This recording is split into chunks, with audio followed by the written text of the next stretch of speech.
Olá! Essa é a segunda parte da aula com a Fabiola Notari com o tema Caderno de Percurso.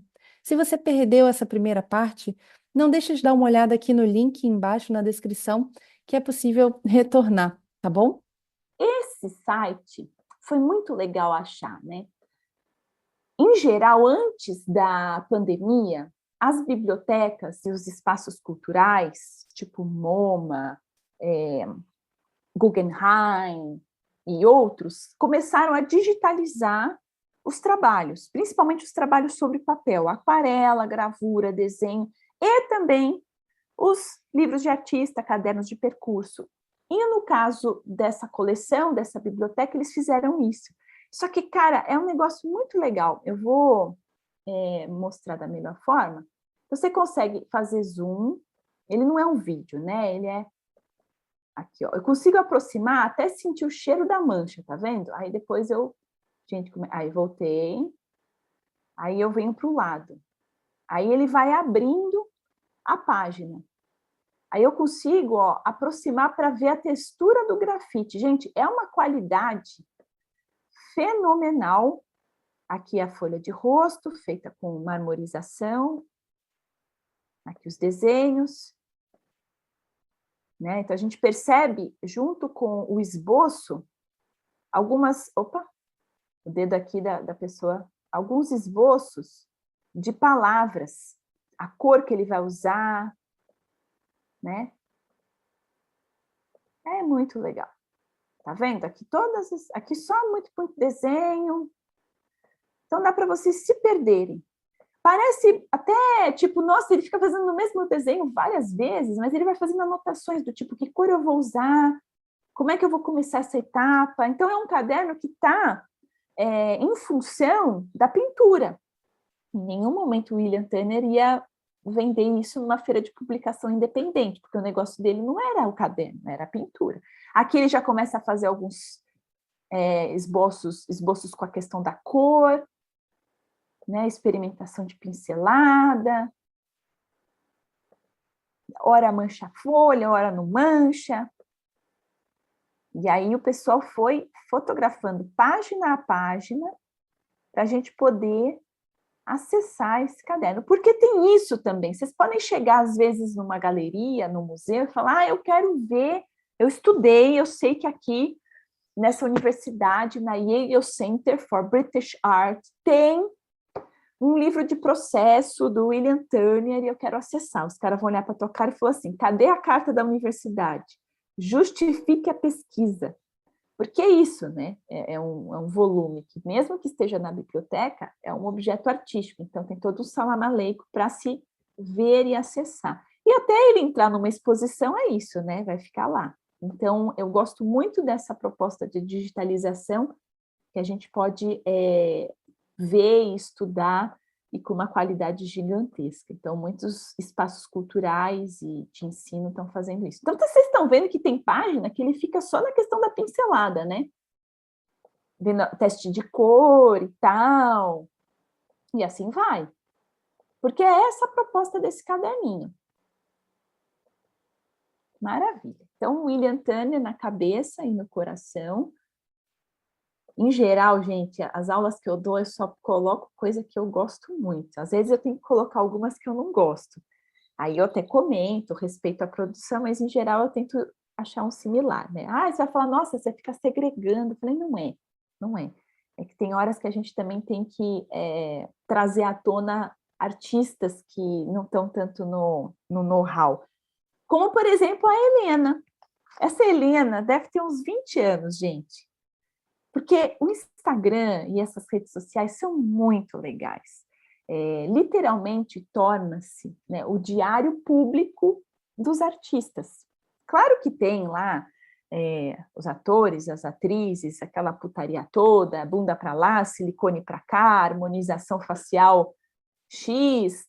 Como eu disse, a internet tem muita coisa ruim, mas quando a gente encontra, e a gente tem vários desses que a gente segue, né, desses artistas que inspiram, né, que seja uma aquarela, fotografia, eu sigo vários, assim, às vezes nem sei onde está, gostei do trabalho, aí depois faz uma postagem interessante. E foi o caso da Helena. Eu falei assim, poxa, eu estou falando dos classicões, né? 2 mulheres, 2 homens, porque eu também tenho isso, eu quero muito trazer diversidade. Eu vou trazer para os jovens, né? E o que eu gosto do trabalho da Helena é que ela traz para o caderno de anotação, de percurso, esse desenho bem elaborado. Então, eu também não queria mostrar para vocês esse desenho super elaborado, porque ao invés de incentivá-los, eu poderia frustrá-los. Do tipo, tá vendo? Você acha que eu vou tirar minhas ideias da cachola para colocar no caderno? Eu jamais vou desenhar desse jeito.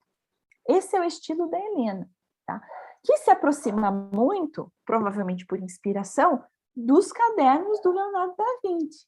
Vocês acharam que eu não ia falar dele, né? Ô, menina, só não trouxe ele porque eu achei que ia ser chovendo no molhado. Mas os cadernos do Leonardo da Vinci são um desbunde à parte. Existe já facsímile, tem essa história mesmo dele escrever espelhado. Uns dizem que é por causa da Inquisição, outros falam porque ele era disléxico, então era uma falha no aprendizado, era como o cérebro dele entendia. Não importa, aquilo é sensacional. Vai da ciência, da engenharia mecânica, até a questão da anatomia, né, a biologia, a arte, corpo, é realmente fascinante, fascinante. Olha só, que legal. Obrigada pela dica, Nini, que legal. Muito bom, muito bom. Gente, muita coisa legal, que às vezes, quando a gente se prepara para uma aula, só de fazer a aula e dar aula, ela já está ultrapassada.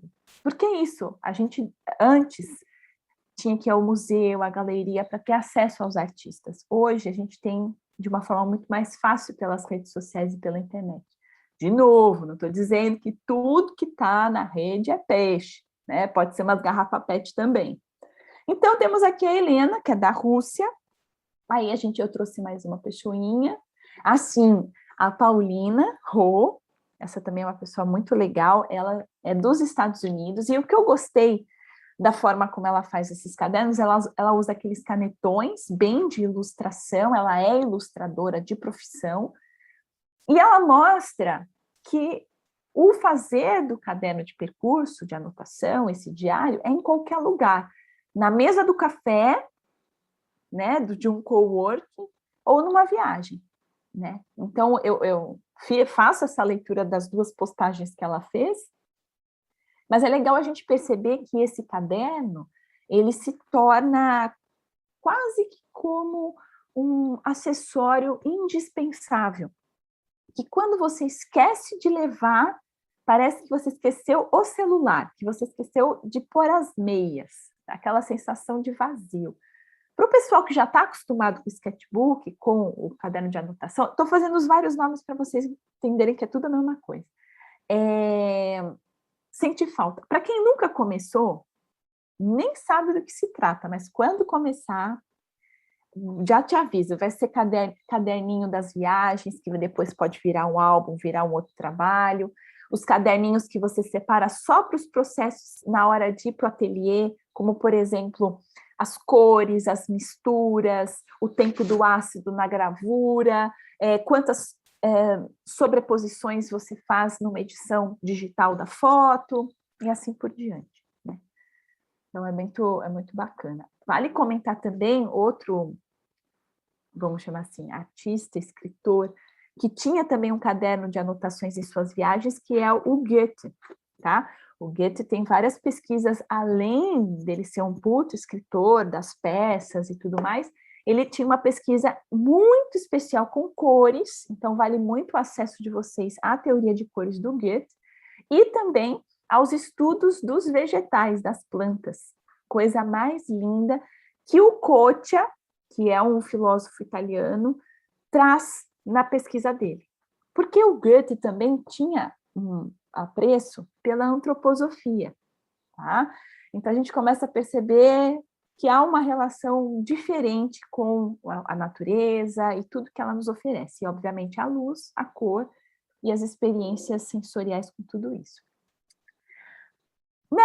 Não posso ficar falando só de artista, então eu trouxe esse livro que junta várias páginas Então, é uma coleção de páginas que são facsímiles de cadernos de anotação de cientistas, né? Principalmente esses cientistas que vão em viagens exploratórias ou que estudam botânica, biologia, animais, a parte da antropologia. Então, é uma coletânea de vários autores de diferentes épocas, logo, então, diferentes suportes, mas todos eles mostrando o potencial que há nesses cadernos de anotação, né?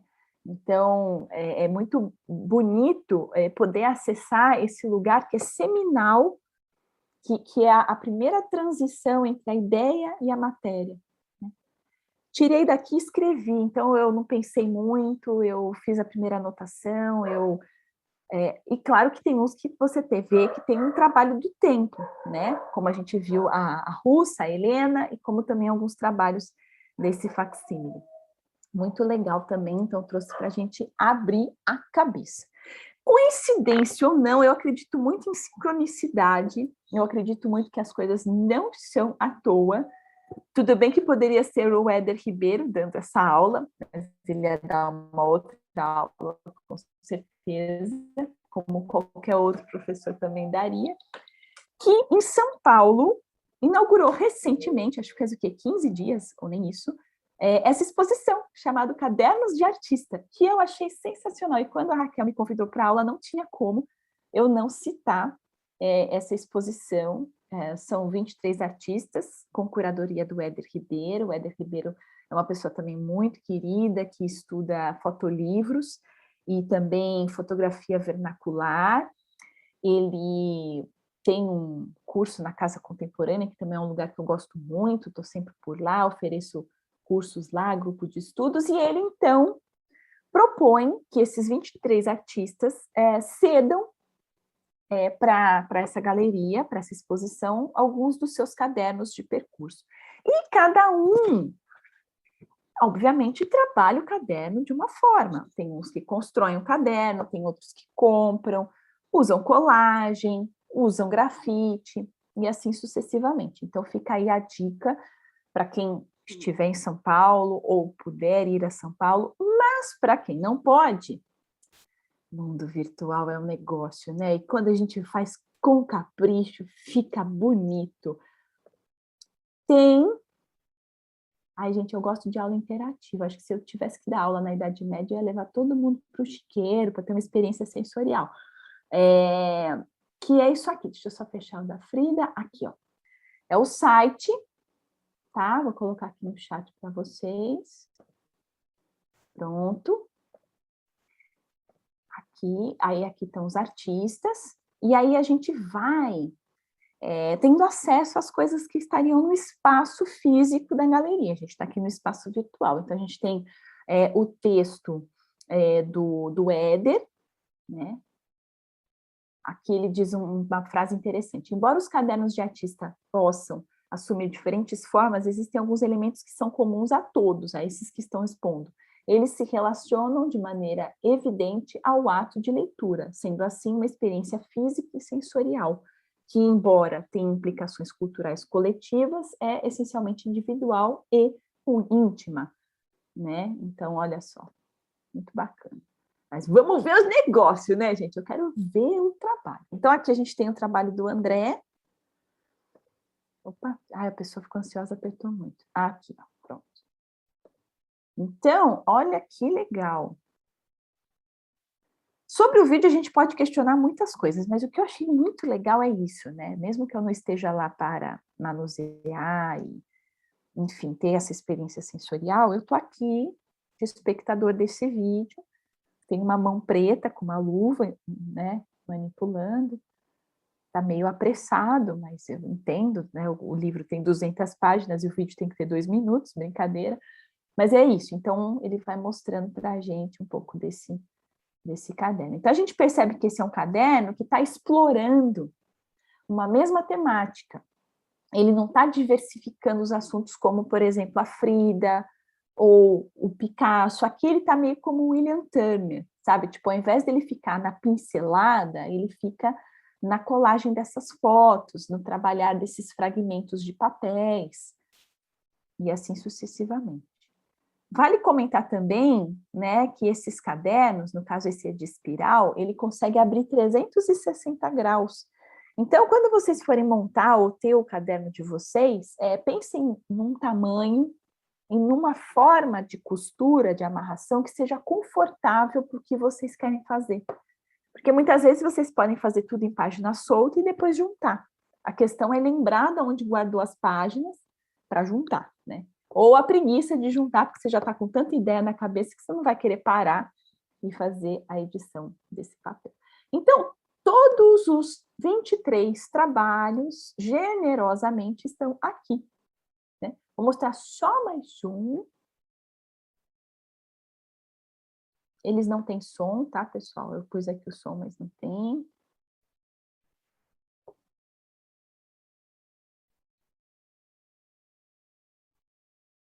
Ah, eu acho tão bonito esse verso do grafite, quando fica manchadinho.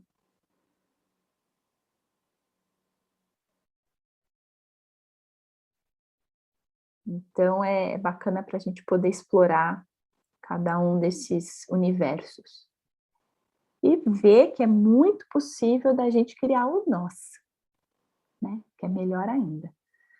Muito bem. Olha, vou voltar aqui para a apresentação. Tá tudo na apresentação, esse link, o nome. Conselhos. Se conselho fosse bom, a gente vendia, né? Mas esses daqui eu vou dar para vocês, para ser tudo nosso. Não é meu, né? Todo mundo pensa de alguma forma parecida, então eu só sintetizei. O caderno, ele pode ajudar vocês a gerenciar tarefas, projetos e metas. O que isso quer dizer? Putz, eu tenho uma vontade gigante de aprender estilogravura. De repente, você pode começar desenhando e se inspirando nos estilógrafos, nesse caderno. Você começa a anotar como é que é a técnica. De repente, você consegue ir para o ateliê, né, e começa a fazer as primeiras impressões e coloca os primeiros testes no seu caderno. Você coloca a meta nesse caderno. Esse caderno eu quero estudar determinado assunto, ou ele vai me acompanhar enquanto eu estou aprendendo determinada técnica. Em geral, o pessoal de bordado tem um caderninho, que eles, agora não lembro se é livro de pontos, acho que se não me engano se chama livro de pontos. Quem for do bordado, me corrija, por favor. Que é quando você começa a aprender os pontos, você tem esse livrinho onde você acessa para... Olha, mostra de novo, pessoal. Que legal. Que lindo. Esse mesmo. Fala no áudio para o pessoal ver você. Que lindo. Eu faço, né? Eu faço ele nessa capinha bem maleável, e em vez de papel, é usada esse tecido, né? Que é um algodão cru. E aí a gente tem os modelinhos, e você pode...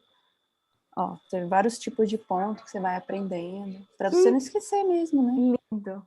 Que lindo. Ele fica bem molinho. Nada. Obrigada por compartilhar. Olha, gente, que legal. Tá vendo? Eu aqui, né? Como eu disse no começo, eu não estou ensinando ninguém, só estou compartilhando, porque você vê uma aula à parte que a Thaís compartilhou. Obrigada, meu querido. Muito bom. A gente aprimora o ofício, né? Quer dizer, eu vou desenhando, eu vou trabalhando as composições, as edições, a montagem, eu vou aprimorando. Porque isso eu sempre falava para os meus alunos e orientandos. Não adianta só ter uma boa ideia. A hora que você começa a execução da ideia, você descobre muitos problemas e erros. Você descobre que o papel não funciona daquela forma que você imaginou, que aquele tom de azul não é azul, nada disso, vira verde. Então, tem que literalmente pôr a mão na massa. E quanto mais eu fizer, mais eu vou ficar bom naquilo. Não só por uma questão mecânica, mas porque eu vou poder explorar da melhor forma aquela técnica, no caso aqui, o ofício. A gente tem que brincar para despertar a imaginação e a inspiração. Eu adoro a ideia de jogos, eu adoro essa relação que a gente pode traçar com a nossa memória dos jogos da infância, com essas combinações aleatórias, com essas histórias que a gente inventa, com essa forma despretensiosa de preencher a página, né? A criança, ela pega o giz ela vai para além da página, ela fica na sulfite, vai para o chão, sobe para a parede, volta. É isso que eu estou querendo para vocês, né? Despertar, quebrando com esses pelo menos 11 anos de estudo básico, fundamental e superior que a gente tem na escola, que ensina a gente a fazer tudo dentro da pauta, tá? Então, resgatem essa memória da exploração, da curiosidade. Quando a gente fez a primeira frotagem, gente, eu adorava fazer frotagem. Frotagem é quando você pega um giz, ou um material gráfico, uma sulfite, e coloca numa superfície texturada.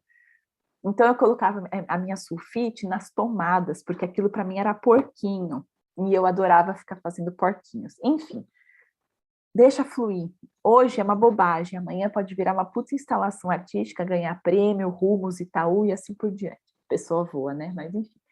Vamos registrar todas as ideias, boas e ruins. Quem disse que ela é ruim? Você não executou, é só uma ideia.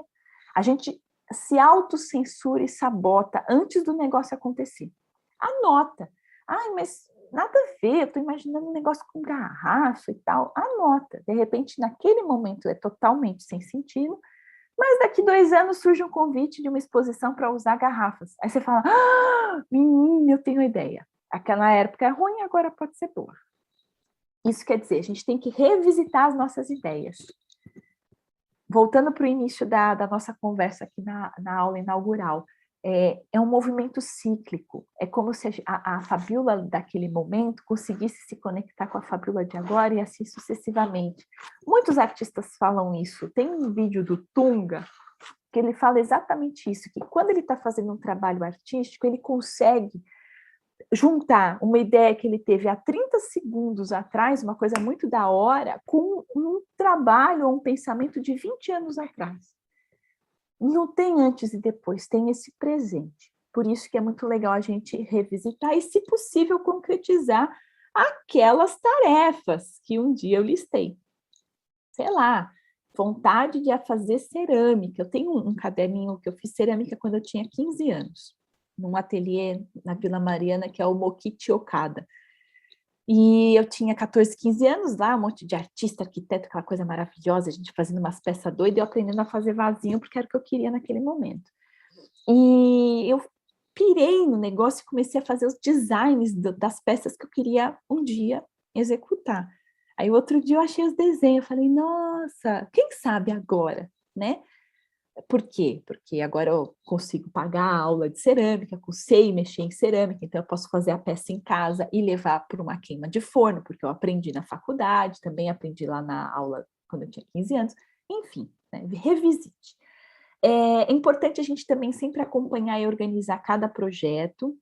Aqui na organização, entendam que cada um tem a sua organização, não quer dizer aquela questão de numeração, uma organização da biblioteca, né, da bibliotecária. Não, é a sua organização para cada projeto. Eu, em geral, faço uma coisa muito interessante. Eu pego um caderno, que eu trouxe a Faiga para ser a nossa madrinha. Quando eu abro o caderno, essas primeiras páginas eu uso mais para desenhos, pensamentos e tal. Eu viro o caderno, tá de ponta cabeça, né? Então, aqui eu começo a fazer minhas anotações teóricas, tipo citação de texto, referências de livros, filmes, etc. Tá tudo no mesmo caderno, mas esse aqui eu folheio de um lado e esse aqui do outro. Quando eles se encontram, eles estão de ponta cabeça, então os assuntos não se misturam. Essa é a ideia de organizar cada projeto. Você vai criando sistemas para se entender no processo, e cada um tem um. Eu uso cores diferentes para assuntos. Tudo bem quando a caneta acaba, né? Aí você vai ter que criar um novo código, aí passa 5 anos, você não lembra de nada daquilo, né? Mas aí a gente ressignifica. Documente suas viagens, quer dizer, toda e qualquer mudança de espaço e deslocamento é um estímulo sensorial de vivência. Então, é muito legal a gente poder registrar, não só com a câmera, com áudio, com desenho, com a recolha de alguns elementos, que seja o ticket, a folhinha, a moeda, né? Tudo isso ele vai alimentar o seu processo de criação e logo o seu caderno de percurso. Também ele pode ser um lugar para você definir metas, então esse caderno eu vou anotar todos os trabalhos que eu vou desenvolver com gravura ou com escultura. E no final, que é muito legal nesse movimento todo, é ver o quão longe você já chegou. É isso, a vida continua e ela é muito produtiva. De repente você não está no Rumos Itaú ou não está no MAN São Paulo, mas você tem um percurso bonito, você conseguiu executar os seus projetos, então é muito legal a gente ter esse sentimento de gratidão, né? Eu acho que esse reveja o quão longe você chegou é ver que daquele, vou dar o exemplo aqui, do primeiro ponto que eu fiz no crochê, no tricô, no bordado, aonde eu cheguei. Eu já dominei aquela dificuldade, agora eu estou encontrando outras, mas aí assim é muito bonito ter esse sentimento de continuidade. Para agora, no finalzinho, a minha proposta é a seguinte: muitos de vocês já têm algum conhecimento de encadernação e coisa e tal, mas tem alguns que eu sei que não. Então, como diferencial, eu gostaria muito de mostrar para vocês uma costura, que eu chamo de costura simples, ou também conhecida como costura borboleta, e uma costura que não é costura, na verdade é uma solução muito legal de juntar páginas sem furar, apenas com um barbante ou uma fita ou um elástico, tá? Quando eu penso nessas soluções, me vem muito à cabeça o Bruno Munari, tá? Bruno Munari, artista italiano, designer, educador, pedagogo, enfim, atemporal, e ele tem um livro chamado Das Coisas Nascem Coisas, né? É um livro muito interessante porque ele ensina um método de pesquisa no design, né? Quando eu começo com um problema, penso um método, executo esse método, observo, né, as etapas para chegar numa conclusão. Então, para o pessoal que, enfim, trabalha com a criatividade, a gente sabe o quanto que é difícil se moldar nessas etapas do pensamento científico, né? Pensando o artigo científico, o método científico, e o Bruno Munari vem dentro desse livro mostrando como eu começo com um problema, penso o meu público, claro, um foco muito mais design, mas eu acho que vale muito também para todas as áreas. E 2 capítulos são dedicados à questão do livro, um deles é o livro Ilegível, e o outro é uma coleção de livros que ele faz para crianças. E é muito interessante que nesse para crianças as amarrações, as costuras são diversas, então você tem um nó, você tem um espiral, e o do livro Ilegível, você tem essa amarração que eu vou mostrar para vocês, que é tipo ridiculamente simples, mas uma solução muito interessante para vocês terem um caderno que ao mesmo tempo possui as páginas presas, mas vocês também podem soltar essas páginas, então vocês podem criar as imagens das páginas antes e depois colocar dentro do caderno, ou ir construindo as páginas do caderno e fazer essa amarração antes.